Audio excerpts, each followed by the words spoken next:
Praise the Lord. நான் உங்களுடைய அமுல்யா ஷிபாக்கர். உங்கள் எல்லாருமே Jesus temple ministries Tamil channel அன்புடன் அழைக்கிறேன். ஹல்லேலூயா. எனக்கு தெரிஞ்ச ஒரு சகோதரி என்ன சொன்னாங்கன்னா, ஆ, என்ன சிஸ்டர், எனக்கு எப்போ பார்த்தாலும் சரி என்னுடைய வாழ்க்கையில் ஏதோ ஒரு பிரச்சனை இருக்குது. என் கூட படித்தவங்கலாம் வந்து ரொம்ப ரொம்ப சந்தோஷமாக இருக்காங்க. பாருங்கள், அவங்கெல்லாம் வந்து நல்லா பார்ட்டின்னு என்ஜாய் பண்ணுறாங்க, சினிமாவுக்கு போகிறாங்க, நல்ல அவங்க குடும்பத்தில் எந்த ஒரு வியாதியும் இல்லை, எதுவுமே இல்லை, அவங்கெல்லாம் அந்நிய மக்களாக இருக்காங்க, ரொம்ப சந்தோஷமாக வாழ்கிறாங்க. ஆனால் நான் கர்த்தரை சின்ன வயசுலேருந்து ஏற்றுக்கிட்டேன். என் வாழ்க்கையில் எல்லாமே எனக்கு பிரச்சனையாக இருக்குது. என் குடும்பத்தில் பார்த்திங்கன்னா எல்லாமே இப்ப வியாதி இருக்குது, என் குடும்பத்தில் கஷ்டம் இருக்குது, என் குடும்பத்தில் வந்து நிம்மதி இல்லை, பணம் இருக்கே தவிர நிம்மதி இல்லை, சந்தோஷமே இல்லை என் குடும்பத்தில் அப்படின்னு அவங்க சொன்னாங்க. ஆமாம், ஏன் அவங்க வாழ்க்கையில் அந்த மாதிரி கசப்பு அப்படின்னு சொல்லி பார்த்தோன்னா, கர்த்தர் எப்பவுமே சரி, அவரோட வழியில நம்ம நடக்கிறப்போ, நம்மள வந்து கர்த்தர் உடைக்காம அவர் கூட்டிட்டு போக மாட்டாருங்க. ஃபர்ஸ்ட் நம்ம என்ன தெரியுமா? நம்ம பார்க்கணும், நம்ம கர்த்தருக்குள்ள ஆசீர்வதிக்கப்படணும், அவருடைய ராஜ்யத்துக்குள்ள நம்ம போகணும்னா, கண்டிப்பா நமக்கு வந்து அந்த உடைச்சு தான் அவர் கூட்டிட்டு போவார் நம்மள. உடைச்சு தான் நம்மள ஆசீர்வதிப்பாரு. அத உடைக்காம கர்த்தர் கண்டிப்பா அத செய்யவே மாட்டாரு. இன்னைக்கு நீ வந்து உன் வாழ்க்கையில துன்பத்த பார்த்துட்டு இருக்கியா? கஷ்டத்தோட இருக்கியா? நீ வேதனையோட இருக்கியா? நீ அத பத்தி யோசிக்காத. மத்தவங்கள பத்தி பார்த்து நீ வந்து வருத்தப்படாத. கர்த்தர் சொல்றாரு, "உன்னுடைய அந்த கசப்பான வாழ்க்கைய நான் வந்து மதுரமா மாத்துவேன்னு" சொல்றாரு. ஒரே ஒரு விஷயத்த நம்ம கவனிக்கணும். ஒரு அவங்க வாழ்க்கையில ஒரு சின்ன பிரச்சனை வந்துச்சுன்னா, அந்த பிரச்சனையோட அவங்க வாழ்க்கை அங்கேயே முடிஞ்சு போயிடுங்க. ஆனா, நம்ப கர்த்தரை ஏத்துக்கிட்டப்போ, நம்ம நெறைய பிரச்சனைகள் நம்ம கிட்ட வரலாம். அந்த பிரச்சனைகள் எல்லாத்துலேருந்துமே சரி, கர்த்தர் நம்மள ஒவ்வொன்னா வெளியில கொண்டு வந்துகிட்டே தான் இருப்பாரு. ஆமா, போராட்டம் இல்லாத வாழ்க்கைன்றது கிடையவே கிடையாது. நம்ம இங்க வந்திருக்கிறதே போராடுறதுக்காக தான். இங்க போராடி முடிச்சு நம்ம பரலோக ராஜ்யத்துல போய் சேரணும். இல்லையா? நம்ம வீடு அது இல்லையா? ஆமா. கர்த்தர் சொல்றாரு, "இன்னைக்கு ஒரு வேளை உன் வாழ்க்கை கசப்பா இருக்குன்னு சொல்லி நீ பயப்பட வேண்டாம். இன்னைக்கு உன் வாழ்க்கை வந்து வேதனையா இருக்குன்னு சொல்லி நீ பயப்பட வேண்டாம். துன்பமா இருக்குன்னு சொல்லி நீ பயப்பட வேண்டாம். எல்லாத்தையுமே நீக்கக்கூடியவர். உன் கூட தான் இருக்கேன்னு" சொல்றாரு அவரு. ஹல்லேலூயா! ஆமாங்க. பாருங்க, அந்நிய மக்களுக்கு அதெல்லாம் இல்லாம இருக்கலாம். அவங்களுக்கு ஒரு தடவ ஒரு பிரச்சனை வந்தப்போ, ஒரு வியாதி வந்தப்ப, அந்த வியாதியோட அவங்க முடிஞ்சிடும் அவங்க வாழ்க்கை. அந்த கஷ்டத்தோட அவங்க வாழ்க்கை அப்படியே முடிஞ்சு போகுது. ஆனா, அதில எல்லாத்துலயுமே கர்த்தர் நம்மள வெளியில கொண்டு வந்து நம்மள ஆசீர்வதிக்கக்கூடியவரா இருக்காராம். பாருங்க, உண்மையாவே இன்னைக்கு நம்மளுடைய வாழ்க்கையில ஏதோ ஒரு பிரச்சனை, ஏதோ ஒரு கசப்பு நம்ம வாழ்க்கையில இருக்கும். அது எப்படி நம்ம வாழ்க்கையில வந்திருக்கலாம்? நம்ம மக்கள வந்து நம்ம செய்ற ஒரு தப்புக்களால அந்த கசப்பு நம்ம வாழ்க்கையில வரலாம். நம்ம செய்ற ஒரு ஏதாவது ஒரு மிஸ்டேக், அதாவது நம்ம அறிஞ்சு செய்யலாம், அறியாம செய்யலாம். எதுவா இருந்தாலும் சரி, இந்த லேசினஸ்ல எப்படியாவது சரி, ஒரு தப்பு செஞ்சப்போ, அது மூலியமா நம்மளுடைய வாழ்க்கையில வந்து அந்த கசப்புன்றது வந்துரும். அந்த கசப்ப நீக்கக்கூடியவர் யாருன்னா, நம்ம கர்த்தர் மட்டும் தாங்க. வேற யாராலயும் நீக்க முடியாதாம். பாருங்க, நம்ம 2வது ராஜாக்கள்ல பார்க்கலாம்.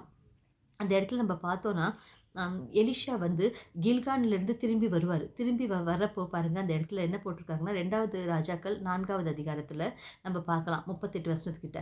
எலிஷா வந்து கில்கான்லேருந்து திரும்பி வரப்போ, அவர் அவர் வீட்டுக்கு வரப்போ பாருங்க, அந்த இடத்துல தீர்க்கதரிசிகள், அவருடைய புத்திரர்கள் எல்லாருமே உட்கார்ந்துட்டு இருப்பாங்களாம். அவர் எதிரா வந்து. ஏன்னா, அந்த இடத்துலலாம் வந்து பஞ்சம் வந்துடுச்சாம் அந்த ஊர்ல. அந்த பஞ்சம் வந்தப்போ, அந்த பஞ்சம் வந்ததுனால, அவங்க வாழ்க்கையில எல்லாருமே வந்து சாப்பிடுறதுக்கு எதுவுமே இல்ல. ரொம்ப ரொம்ப கஷ்டப்பட்டுட்டு இருக்காங்க. துன்பத்தோட இருக்காங்க. அவங்க கூட நினைச்சிட்டு இருக்கலாம், ஐயோ பாரு, கர்த்தர் அறியாத பிள்ளைங்கள் எல்லாம் பாருங்க எவ்வளோ சுகமா சந்தோஷமா இருக்காங்க. நம்ம ஏன் இந்த மாதிரி கஷ்டத்தோட இருக்கும்? நம்ம ஏன் வேதனையோட இருக்கும்னு சொல்லி யோசிச்சுட்டு இருக்கலாம். ஆனா பாருங்க, கர்த்தர் அவங்கள எங்கேயாவது கஷ்டப்படுத்தினாரா? இல்லவே இல்ல. உடனே பாருங்க, அவங்க எல்லாம் உட்கார்ந்துருக்கிறப்போ எலிஷா என்ன சொல்லுவாராம் தெரியுமா? அவர்கிட்ட இருக்கிற அந்த சிஷ்யர்கள், வேலை செய்ற ஆட்கள கூப்பிட்டுட்டு, நீங்க போய் ஒரு பெரிய பானைய அடுப்புல வைங்க. அடுப்புல பெரிய பானைய வச்சு நீங்க இவங்க எல்லாருக்கும் கூழ காய்ச்சி குடுங்கன்னு சொல்லுவாராம். ஆமா. அவர்கிட்ட இருக்கிற சிஷ்யர்கள், அதாவது அவர்கிட்ட வேலை செய்றவர் வந்து, ஒருத்தர் போய் என்ன செய்வாராம் தெரியுமாங்க? ஒரு ஒரு பேய் கொடின்ற மரத்திலருந்து இலைகள, அந்த காய்கள் எல்லாத்தையும் பிரிச்சுக்கிட்டு பறிச்சுக்கிட்டு வருவாராம். அந்த பறிச்சுக்கிட்டு வந்ததுக்கு அப்புறம் பாருங்க, அத அறியாமயே அதோடைய குணத்த அவங்க அறியல. அது என்ன செடின்றத அவர் பார்க்கல. ஏதோ போனாரு, அந்த இடத்துல நெறைய காய்கள் இருக்கு. இது நல்லாயிருக்கும் போல இருக்கே சமைக்கிறதுக்கு அப்படின்னு நினைச்சுட்டு அவர் என்ன செஞ்சாராம், போயிட்டு நெறைய ஒடி நெறைய அந்த காய்கள அறுத்து போட்டுக்கிட்டு கொண்டு வந்துட்டு, அத நல்லா அப்படியே அரிச்சு, ஒரு அழகான ஒரு ஃப்ரை பண்ணி வச்சுட்டாராம் அந்த இடத்துல. பாருங்க, இந்த கூழ காய்ச்சிட்டு அந்த ஃப்ரைய எடுத்துட்டு போய் அவங்க சிஷ்யர்கள், தீர்க்கதரிசிகளுடைய புத்திரர்கள் கிட்ட எல்லாத்தையும் கொண்டு போய் குடுத்தப்போ, அவங்க சாப்பிடுறதுக்கு உட்கார்ந்தப்போ, அவங்க என்ன சொல்லுவாராம் தெரியுமா? இது வந்து எங்களுக்கு சாவா இருக்குன்னு சொல்லுவாங்களாம். ஆமா. உயிர் போற அளவுக்கு சாவ வந்து நாங்க சாப்பிட்டுட்டு இருக்கோன்றவாங்களாம். ஆமா. இன்னைக்கு நம்ம கூட பாருங்க, நம்மளுடைய வாழ்க்கையில அறியாமலே என்ன செஞ்சிருக்காரு அந்த சிஷ்யர் என்ன செஞ்சார்? அறியாம தான் அந்த காய்கள கொண்டு வந்தார் அவரு. அறிஞ்சு கொண்டு வரல. இன்னைக்கு நம்ம கூட நம்ம வாழ்க்கையில அறியாமலே நெறைய தவறுகள் பண்ணிடுவோம். அறியாமலே நமக்கு தெரியாத ஒரு கெட்ட மனிதர்களோட நம்ம சகவாசம் பண்ணுவோம். அறியாமலே நம்ம என்ன செய்வோம்னா, அவங்களோட அந்த சகவாசம் பண்றப்போ, நம்மளுடைய வாழ்க்கையில அந்த கசப்பு வந்துடுது. பாருங்க, அந்த சிஷ்யர் என்ன பண்ணாருன்னா, எலிஷா கிட்ட வேலை செய்றவரு அறியாம தான் அந்த காய்கறிய கொண்டு வந்தாரு. அறியாம தான் அவரு அந்த சமைச்சாரு.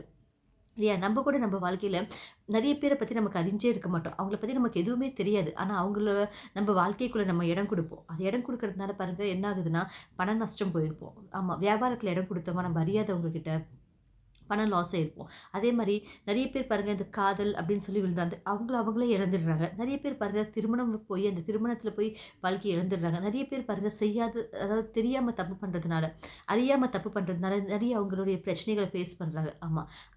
அதனால என்ன ஆகுதுன்னா, அவங்க வாழ்க்கை முழுசும் கூட ஒரு கசப்பான அனுபவத்த அவங்க ஃபேஸ் பண்ண வேண்டியதா இருக்கு.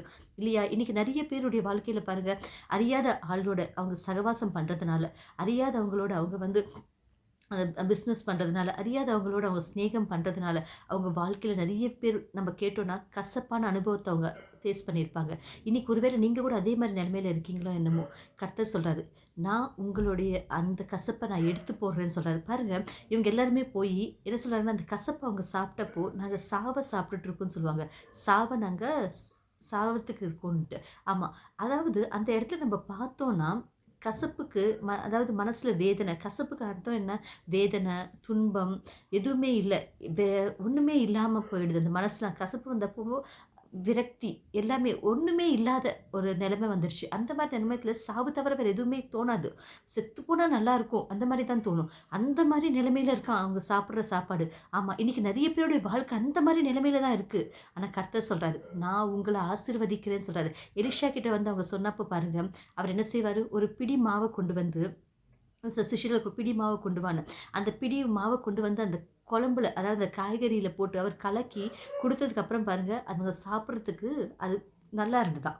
அதே மாரி தான் கர்த்தர் சொல்றாரு, "இன்னைக்கு உன் கசப்பான வாழ்க்கைய என்கிட்ட கொண்டு வா." என்கிட்ட கொண்டு வந்தப்போ, அந்த கசப்ப நான் வந்து என்னுடைய கிருபையால நான் அத வந்து ஆசீர்வதிக்கிறேன். அத நான் மதுரமா மாத்திடுறேன்னு சொல்றாரு. ஆமா. இன்னைக்கு உங்க கசப்பான வாழ்க்கைய நீங்க கர்த்தர்கிட்ட கொண்டு வந்தீங்கன்னா, கர்த்தர் அத கண்டிப்பா அத ஒரு மதுரமா மாத்துவாராம். அற்புதமா மாத்துவாராம். ஆமா. இன்னைக்கு எங்கெல்லாம் உங்களுக்கு கசப்பு இருக்குன்னு சொல்லி நீங்க வருத்தப்பட்டு இருக்கீங்களோ உங்க வாழ்க்கையில, ஆமா. ஏசப்பா, நான் ஒரு ஆள நம்பினேன். என் வாழ்க்கை கசப்பாயிடுச்சு. ஏசப்பா, இதோ இந்த வேலைய நான் செஞ்சதால என் வாழ்க்கை கசப்பாயிடுச்சு. நான் இந்த கடன வந்து யாருக்காவது ஷ்யூரிட்டி வச்சதால என் வாழ்க்கை கசப்பாயிடுச்சு. இந்த மாரி நெனச்சுட்டு நீங்க கசப்பான வாழ்க்கைய அனுபவிச்சுட்டு இருக்கீங்களா? கர்த்தர் இன்னைக்கு உங்ககிட்ட தான் பேசுறாரு. என்கிட்ட கொண்டு வா. நான் அத மதுரமா மாத்துறேன்னு சொல்றாரு. என்னுடைய கிருபையால மதுரமா மாத்துறேன்னு சொல்றாரு. ஆமா. நம்ம செய்த தவறுகள் எல்லாத்தையுமே சரி, கர்த்தர் வந்து அவருடைய கிருபையால மட்டும் தாங்க அத மதுரமா மாத்துவாராம். வேற எதுவாலும் அது அவரு மாத்த மாட்டாரு. அவருடைய கிருபையால, அவருடைய பாசத்தால, அவரால நம்ம எதுவுமே கர்த்தருக்கு குடுக்க வேண்டிய அவசியம் கிடையாது. உங்க பணம் தேவையில்ல. உங்களுடைய எதுவுமே அவருக்கு தேவையில்ல.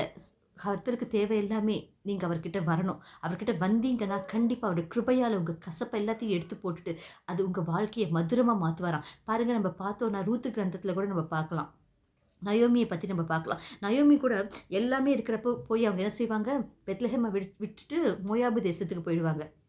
அந்த இடத்துக்கு அவங்க போனதுக்கப்புறம் எல்லாத்தையுமே இழந்துட்டு, திரும்பி வந்து பெத்லஹேம்ல கர்த்தர் வந்து அவர் ஆசீர்வதிக்கிறார். அங்க இருக்கிற மக்கள் எல்லாரையுமே அவர் ஆசீர்வதிச்சிருக்காருன்னு தெரிஞ்சதுக்கப்புறம், அங்கருந்து திரும்பி மோயாபு தேசத்துலருந்து அவங்க திரும்பி பெத்லஹேம்க்கு வரப்போ, அங்க இருக்கிற மக்கள் எல்லாருமே வந்து, "ஐயோ! நயோமி வந்துட்டாங்க, நயோமி வந்துட்டாங்கன்னு" சொன்னப்போ, அவங்க என்ன சொல்லுவாங்க தெரியுமா? என்ன கர்த்தர் வந்து என்னுடைய என்ன வந்து நயோமின்னு கூப்பிடாதீங்கன்னு நயோமின்னு அர்த்தம் என்ன தெரியுமாங்க? மதுரமாங்க. என்ன மாறான்னு கூப்பிடுங்கன்னு சொல்லுவாங்க அவங்க. மாறான்னா கசப்பு. மாறான்னு கூப்பிடுங்க அப்படின்னு சொல்லுவாங்க. ஆமா. ஏன் இந்த மாரி அவங்க சொல்றாங்கன்னா, அவங்க வாழ்க்கையில எல்லாத்தையுமே இருந்தாங்க. கர்த்தர் வந்து எல்லாத்தையுமே எடுத்துட்டாரு அப்படின்னு சொல்லுவாங்க. ஆனா கர்த்தர் அந்த இடத்துல எடுத்துட்டாரா? இல்லவே இல்ல. இவங்க தான் வந்து பெத்லஹேம்ல இருந்து அந்த பஞ்சம் வந்துருச்சுன்னு சொல்லி மோயாபு தேசத்துக்கு போயிட்டாங்க. இல்லையா? ஆனா கர்த்தர் அங்கருந்து கூட கூட்டிட்டு வந்து என்ன செஞ்சிருக்காரு? பெத்லஹேம்ல அவங்கள ஆசீர்வதிச்சிருக்காரு. இல்லையா?